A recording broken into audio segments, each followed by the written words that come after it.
there would be a chance that Crown Prince Gowon would be introduced as the main villain for season 2.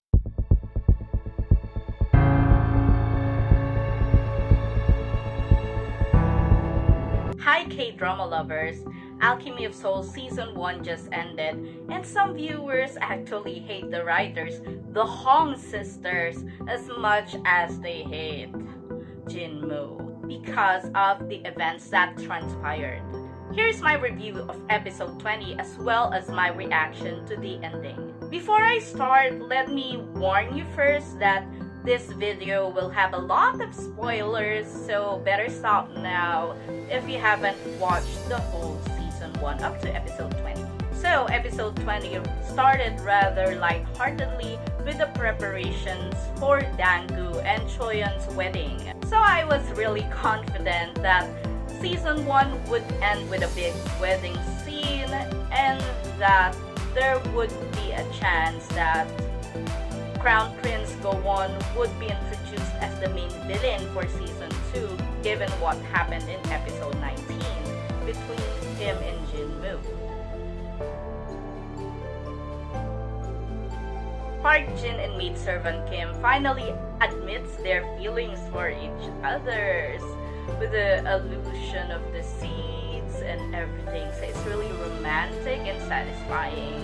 But not so for Master Lee because at first he seems unfazed and accepting, but then it is revealed by the kids he's with at the fishing spot that he actually cried his eyes out over maidservant Kim. Oh my god, poor Master Lee. Finally when he decided to not be so chaste, right?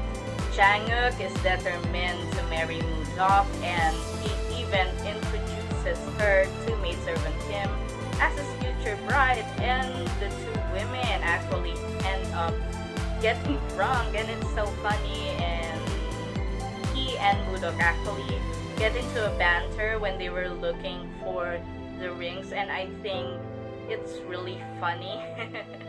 But Jinwoo isn't done ruining it for everyone as always and rings the bell. So what is this bell? Apparently Shaman Choi performed a divination on the soul ejectors and the bells, so anyone created with the soul ejector or anyone who used the soul ejector would fall right under its spell. So basically it would make them run wild, eventually petrifying in the end.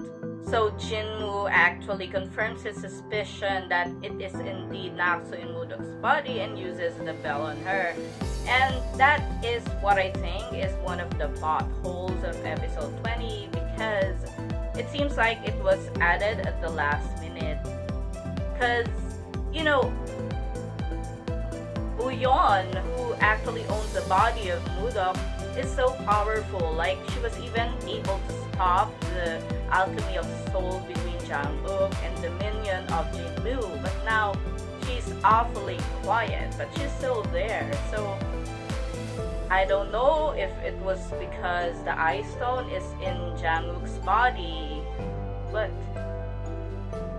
there should have been something in Buyeon to actually resist that spell, but that didn't happen. So Moodok runs wild. What was on the way to be a casualty-free season 1 because hey, even Soyi escaped and just became a beggar. She escaped and skated. She transferred her parasitic worm to Yule and didn't end up getting eaten inside out. And the father of Jin Choyeon, he actually didn't die after stabbing himself, but instead he's in Sejukwan. But then the series became really chaotic and it ended with Moodok running her blade through Jang-uk, making the lines through the Jang-uk actually died as the one who freed the assassin. That is so sad because, you know, especially the part where Moodok let go of his hand after remembering him and hugging him and wondering what she did because she's been under the spell, right?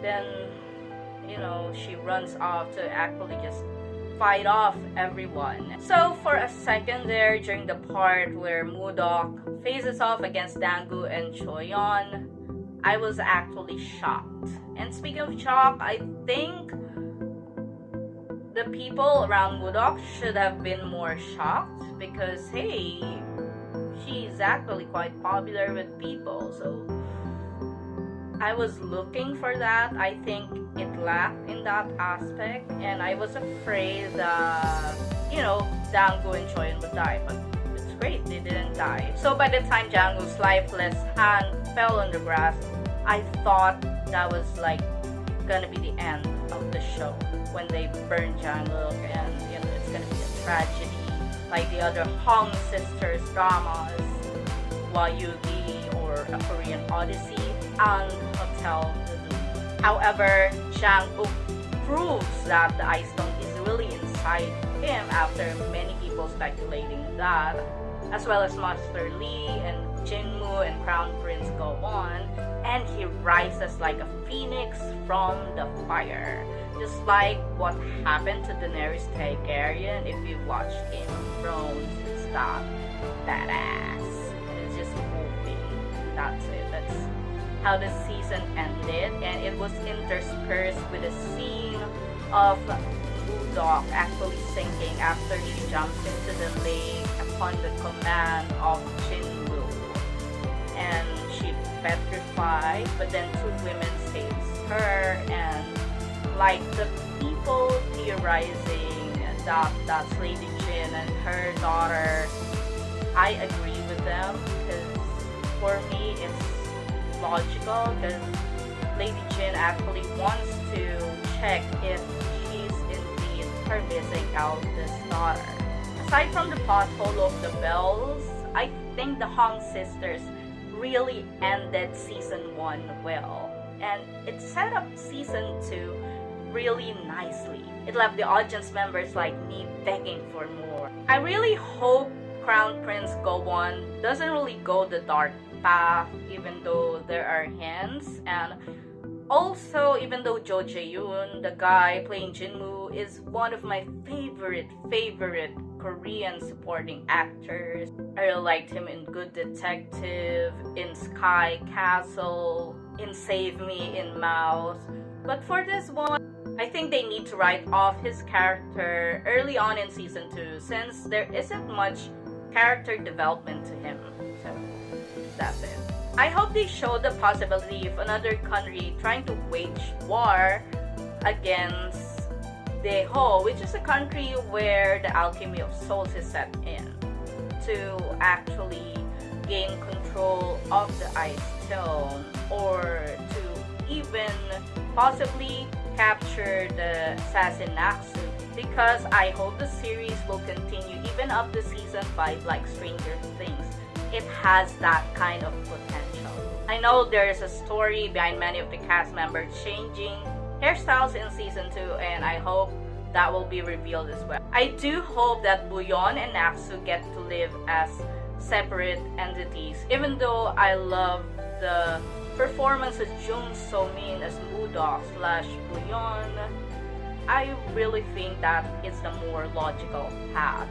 That is why Koo Yeon-jung, who played the original Naxu, should actually be the lead for season 2, as what they have revealed in the post-credits scene, as well as in the press releases. Because, as you know, they actually announced season 2 before season 1 even premiered. So it's all been written. So what do you think, guys? Did you like it? Did you hate it? Who did you love? Who did you hate? What is your prediction for season 2? Go ahead and leave a comment here, and don't forget to like, subscribe, and share for more K-drama analysis, reviews, and whatnot. I might release some fan-made music videos on my YouTube channel, even though the series or the season 1 is done, just because they deserve it. They really deserve it. I really wanted to do this since episode 6, but I hadn't had the time. But stay tuned. Thanks for watching. Bye, K-drama lovers.